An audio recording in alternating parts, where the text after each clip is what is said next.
Sige, mag-chat ka tapos punta ka nga sa GC mamaya na lang pagkatapos. Kay Torres to ha.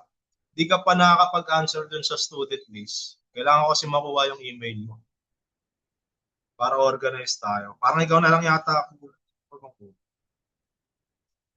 22 kayo lahat, di ba boy? Torres, saka refill na lang yata. Sige, basta kung sino lang po yung, ito nakikita nyo yung listahan ko ah. Yan pa lang po yung kasama dun sa ating student list. Proceed ko na po. Yung discussion natin kanina. Sana siya?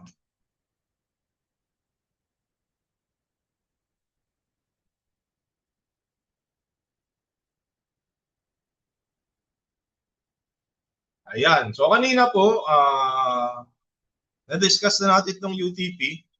Twisted pair siya. So malalaman nyo rin mamaya kung bakit po ba siya twisted or nakaikot. Proceed tayo dito sa ating STP. Kung kanina unshielded, dito naman ay shielded twisted pair.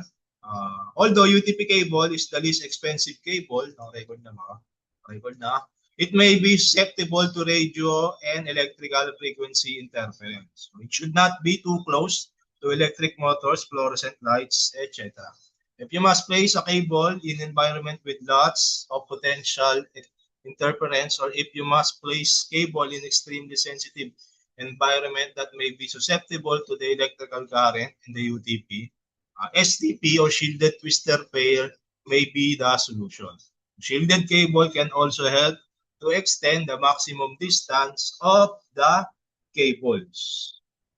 Okay, unlike po sa UTP, si STP is meron siyang shield na parang foil. So it helps to block any interference na pwede nating makuha kapag may katabi siya mga electrical wirings. Okay, so again po, yung mga electrical signals na yan, dumadaloy po dyan sa mga copper lines na yan. Okay? So kapag ka po mga katabi siya, for example, katabi siya ng mga linya ng kuryente, so yung data dyan pwedeng hindi ma-interfere yung mga data na dumadaan dyan. So kung ganun po yung scenario na yung data cables nyo is kailangan nyong ilagay sa mga electrical wirings, much better kung STP yung gagamitin.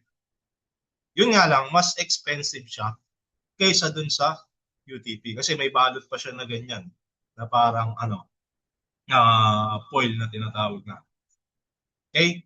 So ito naman, another types of network media, coaxial cable as a single copper conductor at its center. A plastic layer provides insulation between the center conductor and a braided metal shield. The metal shield helps us to block any outside interference from fluorescent lights, motors, and other computers. This cable is commonly used by television industry. Ito po yung dati, yung mga kinakabit sa TV, tapos may antenna. And mostly, ito rin po yung ginagamit kapag sa CCTV naman. Okay? Pero syempre, mas mataas yung presyo niya compared pa rin natin sa nauna na STP and yung UTP.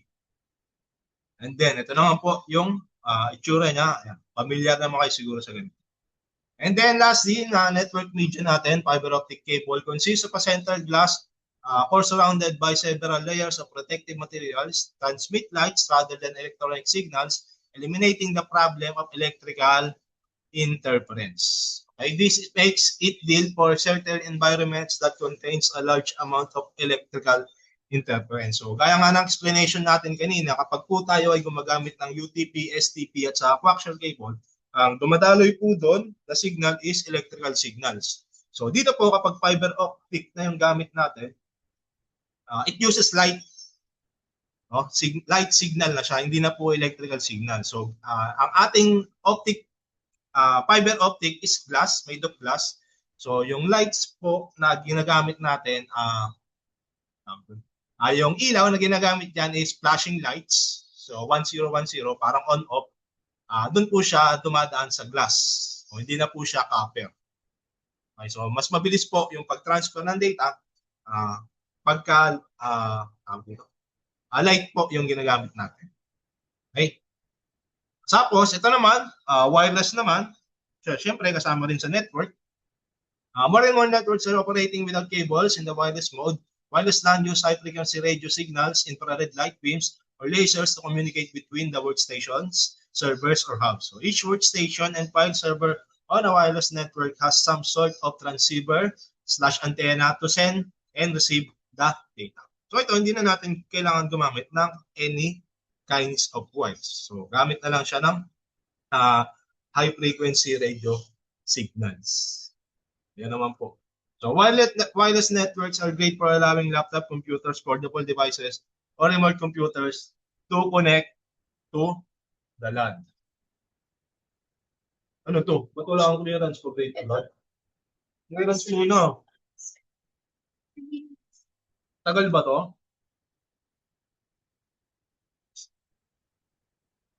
Sino ka ba?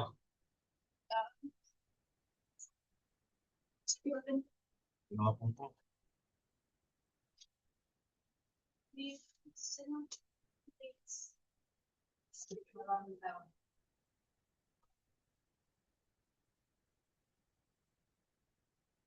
What first sem? Wala ka pang second sem? Bakit? Hindi ka nakaakyat?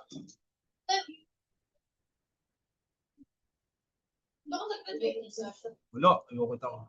Nandun ko eh. Ano section? Ano section? Gusto mo? Sino? Terrarian sa? Tama dun sa kanila. Mabito eh.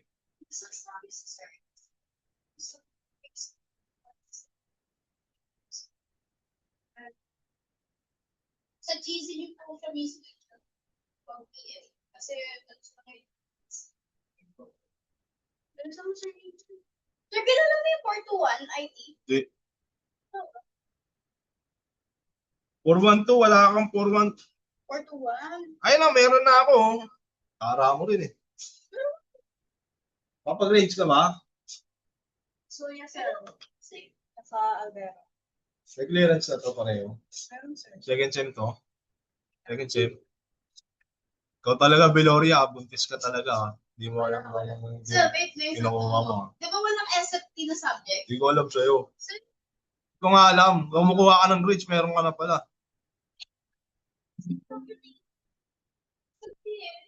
50. Taylor Swift.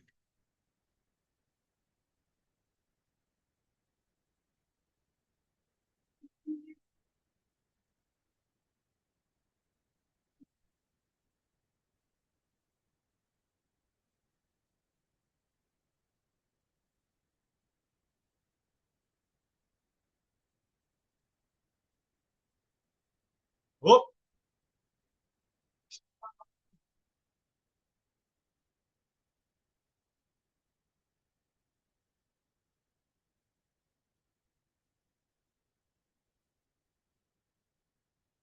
Okay, game.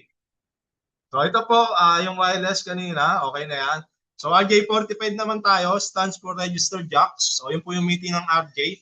These are used in telephone and data jack wiring. May RJ11 kasi, yun po yung ginagamit pang telepono. 6 position for conductor jack, using telepono, yung pala. Telephone wiring, and RJ45 is a 8 position, 8 conductor jack used in Ethernet wiring. So pag RJ45, ito yun, 8. So yun lang po yung gagamitin natin. And then, next natin. So, upon discussing dito kanina, may fiber optic, meron tayong coaxial, may STP, saka UTP. So, pinakamainam gamitin, kaya nga nasabi, yung pinaka-least expensive is itong UTP cable. So, sa UTP cable, meron naman po siyang category. So, ayan, these are the standard network used to connect computers, router, and switches. And the different categories often shorten. Yung CAT na sinasabi, may CAT 1 up to CAT 8.2. Ganun-ganun pa. I'll tell you how much data the cable can handle and how fast it can transfer it. So as the category number goes up, so does the speed, the bandwidth, or frequency, and the tightness of the twist inside the wire, which help prevent interference. So, kaya nga nasabi natin kanina, UTP is prone to interference. So, ayan. Ito po, yung mga from CAT 1 hanggang CAT 8, sana kita nyo. Zoom ko pala. Ito po yung itsura niya. So, obsolete na po yung Cat 1 up to Cat 5 yata. So, pag sinabi natin obsolete, wala na pong nabibilan or wala nang gumagawa niya. Hindi na po natin siya mabibili sa market. So, ang pinakamababa na lang po na magbibili natin is siguro Cat 5e, baka meron pa. Pero pawala na rin po yan. Cat 6, Cat 6a hanggang Cat 8. So, yan. And kung makikita nyo, meron siyang mga bandwidth at saka frequency speed. So, all of them naman, ay pwera lang pala dito sa Cat 8 hanggang 30 meters lang. Ayan. So, explain lang natin to. Ito po yung quick comparison of active categories. So, ayan, Cat 5e, hindi na natin sinama yung Cat 1 to 5 or 1 to 4. Maximum speed niya is 1 gig per seconds with maximum bandwidth na 100 megahertz. Max distance for peak speed is 100 meters. And then, common use case, standard home internet, smart TV, or older setup. So yan. So meaning, yung 100 meters na yun, yun yung pwedeng distance or haba ng kable na pwede nyong gamitin. From end to end. For example, meron kayong dalawang device na pagkoconnect up to 100 meters lang. Yung maximum distance for fixed speed. Okay? Pag sumobra, doon na magkakaproblema. Minsan, hindi na po yan gumagana. Okay? Yung Cat 6 naman, maximum speed niya up to 10 gigabytes per seconds with 250 megahertz max bandwidth. Tapos ito, mas maliit, 55 meters, tapos 100 meters naman for 1 gigabytes per second, GBps. Modems, homes, gigabit gaming, and all small offices. Pag Cat 6a naman, up to 10 gig din, mas mataas naman yung max bandwidth, up to 500 megahertz. Same lang din, 100 meters, kagaya nito. Tapos ito yung common use niya. Tapos Cat 8, 25 to 40 gigs per seconds, 200 megahertz, up to 30 meters nga lang ng max distance for peak speed. So kapag ka sumobra, pwedeng di gumana or pwedeng humina lang yung data transfer. Okay, so server to server connections, mostly shielded. So yan. So syempre, mas mataas na category, mas mahal yung price range niya. Okay, so pagka, ayan, kagaya nito, standard home internet setup, pwede na tayo kung sa bahay lang naman, kung ano lang, simpleng network setup lang, pwede kayong pumili ng Cat 5e o kung gagamit naman ng motorhomes, for example, magtatayo ng business, internet, small office setup, ayan, dapat at least Cat 6 na yung ginagamit natin. Okay? Next natin, so understanding the specs. So pag data speed or gigs per seconds, this is how much a raw data cable can move per second. So for example natin, yung 1 gigabytes per second natin means it can transfer 1,000 megabits of data every seconds. So yun po yung data speed natin. Kapag bandwidth naman, or tinatawag natin frequency, example neto, think of this like a highway. Speed is how fast the cars go. But megahertz or MHz is how many lanes the highway has. So meaning, ibig sabihin, mas maraming bandwidth or daanan or mga lanes, kino-compare niya sa highway, di ba? Higher megahertz means the cable can handle more data traffic simultaneously without errors. So yun yung kagandaan niya. And then yung distance limitation naman, all Ethernet cables can run up to 100 meters for basic speeds. However, higher grade cables like Cat 6 lose their maximum speed na 10 Gbps if you run them past 55 meters due to signal degradation. So yeah, so much better kung maiksi lang yung distance na paglalatagan nito.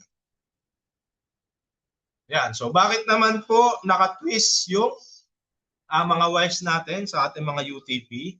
So these twists are not just for aesthetic. When electricity flows through a wire, it creates a small magnetic field that can lead into nearby wires. So this is called crosstalk or interference. Kaya nga nang sinasabi natin kanina, mga electrical interference. By twisting the pairs together, the interference from the wire cancels itself out, so allowing them to data signal to remain clean and pass over larger distances. Higher categories have tighter, more precise twists and sometimes plastic separator.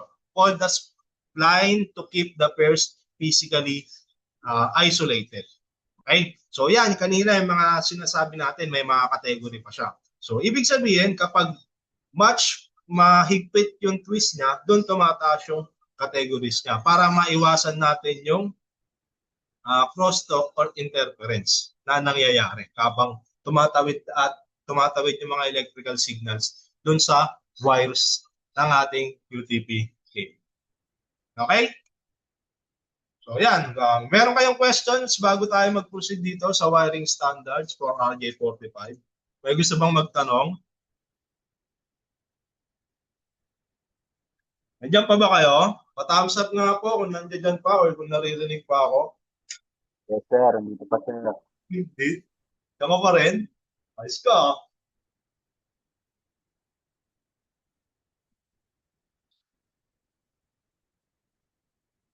Break mo. Ano muna tayo? Screenshot muna ulit. May mga bagong dumating. Open cam. Bago tayo mag-proceed dito sa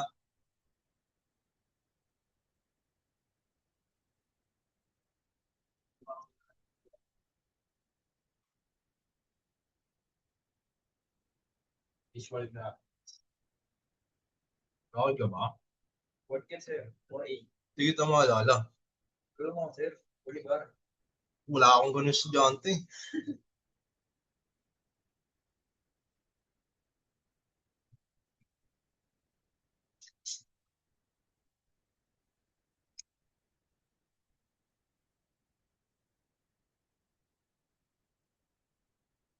Um, 611.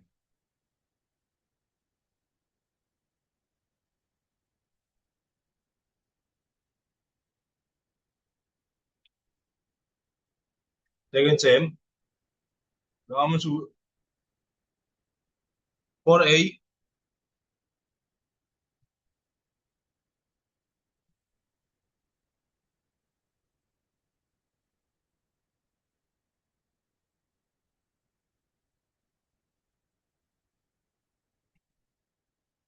Okay, let's proceed po.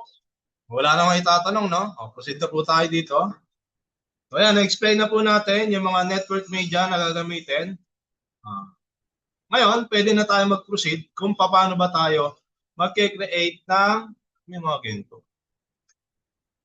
Network cables.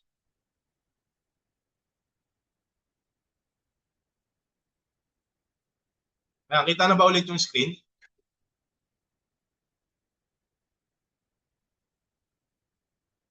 Siguro kita naman yung screen, no? Okay, so dito sa wiring standards, meron tayong tinatawag na RJ45 pin-out na T568A and T568B. Okay. So ito, kabisaan nyo po yan. Gaya nga po ng sabi natin kanina, meron po tayong 8 wires. Ito hindi wire to, straw lang yan, tali lang yan. Meron tayong 8 wires na pair sila ng green, orange, brown, saka blue. And then yung partner nila, may stripe or tinatawag nating white-blue kapag kulay blue, white-brown kapag kulay brown, white-orange kapag ang partner niya ay orange, and then white-green kapag ang partner niya ay green. Okay? So dito, meron tayong sinusunod na wiring standards. Ay, dito pa lang pala. Ayan, T568A and T568B. So kapag T568A yung gagawin natin, susundin natin is white, green, green. So white, green, green, white, orange, blue, blue, orange, white, brown, brown. So ayan po yung standards na susundin nyo kapag mag-create na ng network cables. So kapag letter B naman, white, orange yung mauuna, orange, white, green, blue, green, white, brown, brown. So dapat po, kabisado nyo to kapag mag-create na kayo ng network cables. So hindi po natin magagawa yan ng online, gagawin po natin yan kapag nagkaroon tayo ng face-to-face classes. Pero, didiscuss ko na rin po sa inyo ito, kasi dapat kabisado nyo na to kapag mag-create. Okay? So again, ito po yung ating wiring standards. Tapos, meron tayong network cables. So yun na po yung dalawa lang to. Hindi ko na sinama yung isa. Straight through cable and crossover cable. Huwag kayong malilito sa wiring standards sa network cables. Again, yung wiring standards natin, meron tayong tinatawag na T568A, T568B. So ito lang po yung arrangement kapag mag-create ka ng isang dulo lang ng wire. Okay, so kapag maggagawa kasi ng wire, end-to-end, so ibig sabihin dalawa, hindi isa lang. Pagay nito. Okay? Dalawa lagi yan. Hindi pwedeng isa lang to tapos hayaan nyo na isa. So hindi yun kumpleto. Okay. So yung network cable, straight through cable, connected from PC to switch hub, switch to router, or any different network devices that are connected. So pag crossover naman, connected from PC to PC, limited to computers only, or any similar network devices that are connected. So paano kayo pipili kung anong cable ba yung gagawin nyo or types of cable yung gagawin nyo? Straight through or crossover? So ayan, based on this explanation, kung different devices yung pagkakabitan nyo, for example, from PC to network switch, so magkaiba, ibig sabihin, straight through cable yung gagawin yung cable. Okay? O kapag crossover naman, mostly from switch or network switch to network switch or pwede rin PC to PC. Okay? Any similar network devices. Okay? Sana nagigets ha? So yan. Now, dito na papasok yung wiring standard. Kapag straight through cable yung gagamitin natin, dapat pareho yung side 1 at saka side 2. Okay? So kagaya nito, yung side 1 niya, white green yung nauna.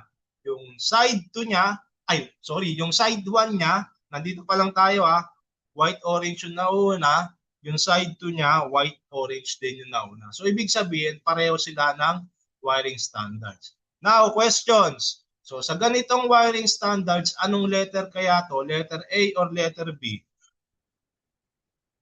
Anyone na lang sa inyo na gustong sumagot? A, sir. Ano po? Letter A. Letter A. Huling Ayan. So kaya nga po ng sabi ni Goar, ito po ay T5688. So bakit po T568A again? Balik tayo dito. Mali ka pala, Lot eh. Ano ba sagot mo? Sagot mo ulit. Ano, Goar? Di pala, B. Di pala. Pati ako Sorry, sir. Letter B to. Ano ba yan? Ayan, nalito rin ako sa kanya. So letter B po yun. Tamang sagot na. So kapag, again, gaya nga po dito sa sinusundan natin, T568B, so sa unahan lang naman tayo titingin, white-orange. So ibig sabihin, yung ginawa niya dito, parehong T568B, meaning kapag same sila ng wiring standard na ginamit, straight through yung lalabas na cable. Okay? Next naman, another question po, paano kung parehong T568A naman yung ginamit ko from side 1 and side 2? Straight through pa rin ba siya o crossover cable? Sige nga po. Straight through. Tama ba yan? Mali na lang ang sagot mo. Straight through. Crossover, sir. Crossover. Kapag parehong T568A, crossover na siya.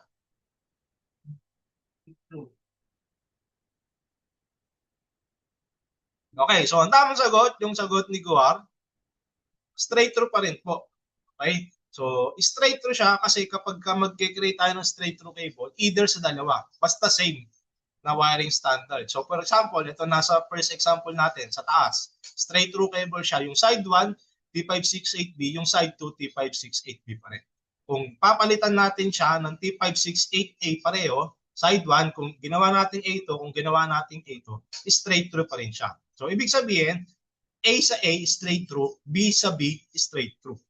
Okay? Now, mag-iiba lang yan kapag crossover cable. Pag crossover, magkaiba. Merong B and A or A and B. Nagigets?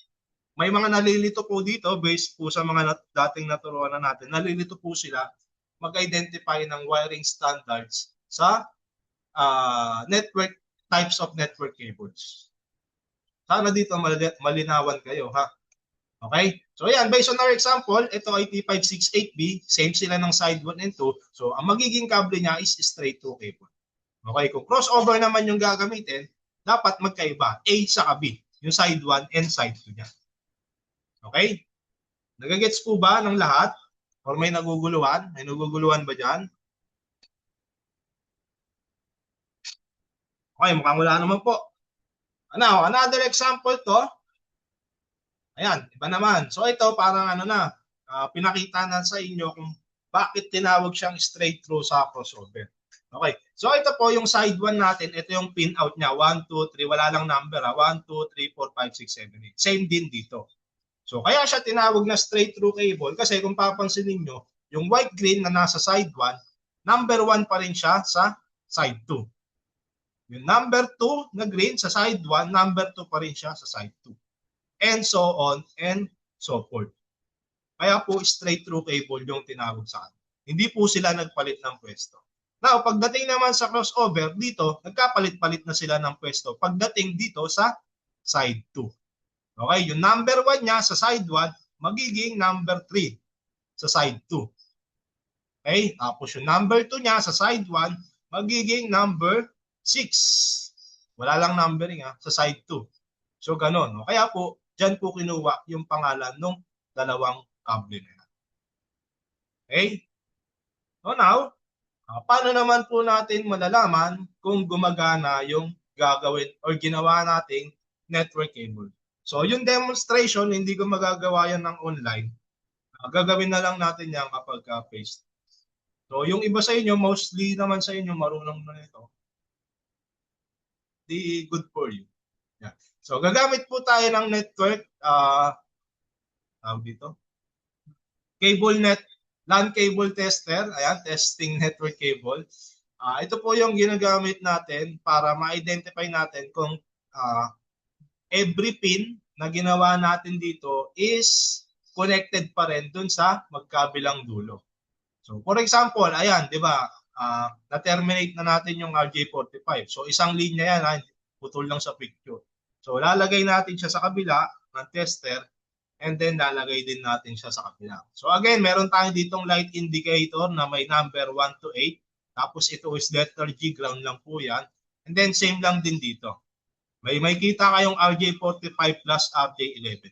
Kasi po, itong tester na to is pwede pong mag-test ng RJ45 and then also RJ11. Pero gagamitin lang naman po natin is RJ45 lang. Ayan. So, saksak nyo lang po siya dyan sa magkabilang port. Ang dapat po mangyari kapag gumagana po yung white, yung number 1 wires natin, iilaw sila ng sabay. So, by sequence po yan. So, 1, 1, 2, 2, 3, 3, 4, 4. Ayan, kagaya niyan, 5, 5, 6, 6. Uy, maubos na yung oras. Hanggang 7 and 8. Ayan, so, parang ganito. So, yan. Pag tinest natin sa kanya, iilaw ng sabay yung sequence 1 to 8. So, kapag ganun po yung ilaw niya, ibig sabihin, ang kable po na ginawa nyo is straight through cable. So, dito po natin yung binabase. 1, 1, 2, 2 hanggang 8. Kapag crossover naman, ganito. Pag umilaw yung number 1, iilaw sa kabila yung number 3.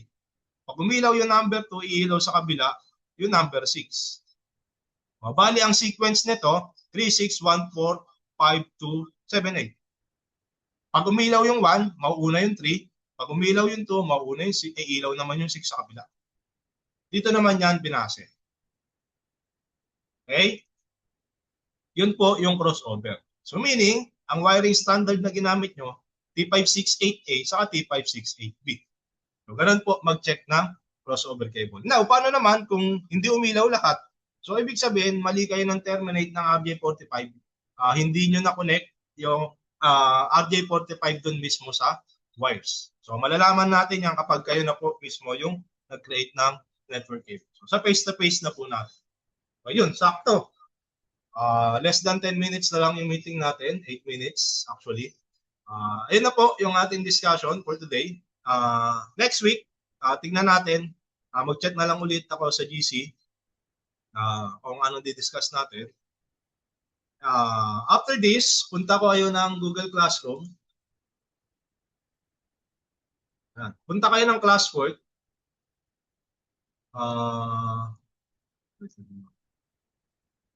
Itong recorded meeting, nandito na tayo sa install and layout cables. Itong recording ng meeting natin, for those na hindi naka-attend, pwede na itong balikan. Tapos, nandoon na rin po yung ating latest quiz. Sagutan nyo na lang po. Actually, may nagsagot na dyan kanina nakita ko. Hindi ko pa. Pero i-open ko na lang din ulit to. Tapos, may pahabol ako dito na number ko. Ayan, sagutan nyo na lang, may mga link naman. Panoorin nyo tong video na to. Network types. So, classification yan kung ano ba yung mga types of network natin. May LAN, WAN, PAN, CAN. Video explanation na to kung paano nyo silang maintindihan. Tapos, sagutan nyo lang din tong quiz na to. Okay? Again, nunuulit ko, kapag nasagutan nyo yung quiz na yan, screenshot, huwag nyo isi-send sa GC, dito nyo ilagay yan. Kaya yan, isa pa. Okay, so may purpose po tong natin mga folders kasi by next meeting, magpapa-upload na ako sa inyo dito ng mga written activities. So sana na-access nyo to. Siguro lahat naman nandito may access, no? Si Torres, wala ka pang mga folder dito kasi nga hindi ko pa nakuha yung email mo. Mamaya, puntahan mo. Sir, Oh, yung binuksan ko yung sa quiz. oo nga. Ikaw Hindi nga naman pala. na sir. Okay na yon. I-record ko na lang. Di ba?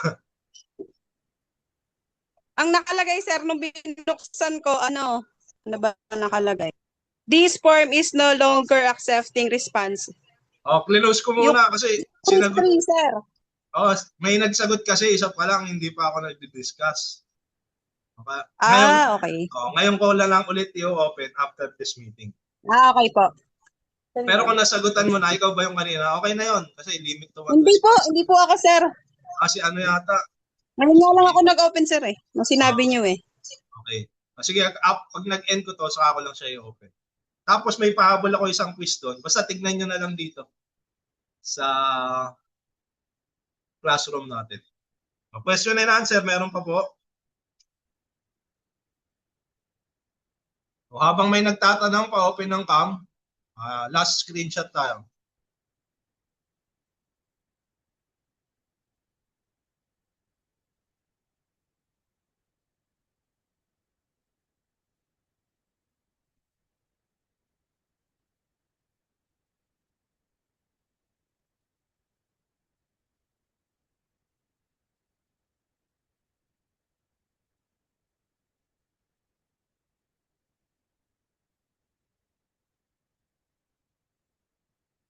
Ayan. Any questions pa po bago tayo mag-end? Okay, mukhang wala na. So kung wala na pong questions, after this, proceed po kayo sa classroom para makita nyo yung quiz. So sagutan nyo lang yon. Madali lang naman yon. Tapos take ng screenshot, upload dun sa Google Drive folder ninyo. And then, yun, okay na. Tapos see you next week na lang ulit. Saan daw may kita yung link ng classroom? Nasa GC. Pati yung link, backread ka, Torres kung nasa GC ka ba? Wala yata eh. Tayo ka. Nandito ka nga sa GC. Backread mo, tapos may link doon sa taas na Google Classroom saka yung student list para makuha ko yung email mo. Sige, pwede na pong mag-leave kung wala na pong questions. Thank you sir. Po. Salamat, sir. Para si Torres. Wala, siya pa yung na nag-leave. Sige, end ko na to. Bye.